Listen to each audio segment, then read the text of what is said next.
ეს მოსულია რამდენიმე სკოლის დირექტორები, მასწავლებლები და მოსწავლეები, რომელთაც ჩვენ დავლოცავთ. ესენი არიან საჯარო სკოლები, მეხუთე, მერვე, 120, 167, 178, 179, 155, 201, 202, ასევე 155 საბავშვო ბაგა-ბაღი და სკოლა ლიცეუმები, ქორალი, კანდელი, თამარიონი და პრომეთე.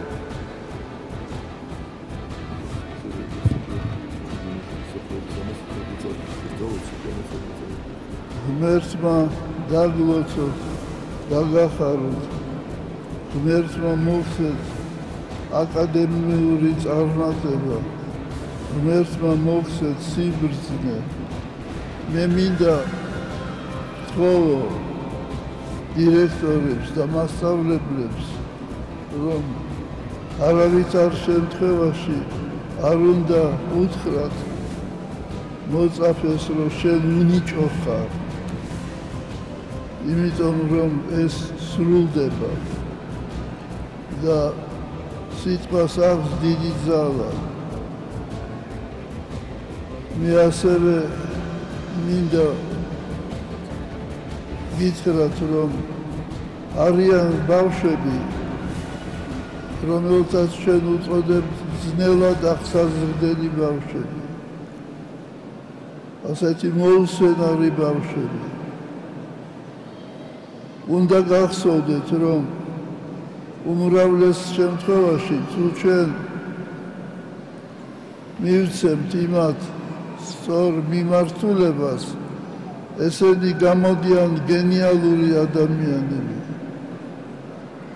აი მე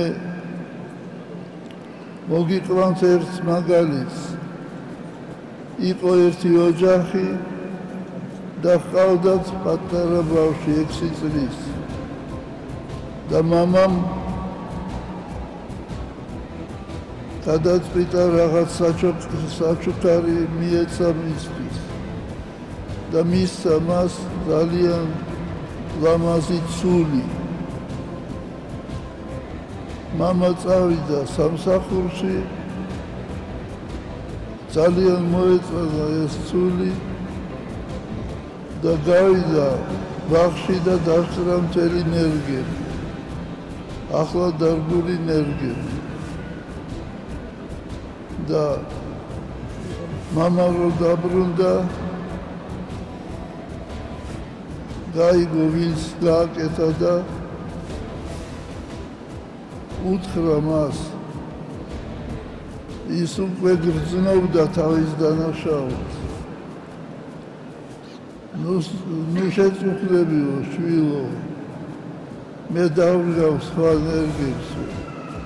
და ეს ბავშვი გამოვიდა პირველი პრეზიდენტი ამერიკის შეერთებული შტატებისა. ეს იყო ჯორჯ ვაშინგტონი.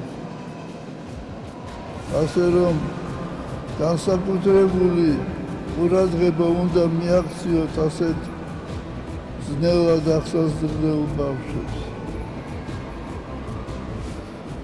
და კიდევ ერთ სიტყვა უნდა მაქვს მე, ორიანს ნუ დაუწერთ ბავშვებს.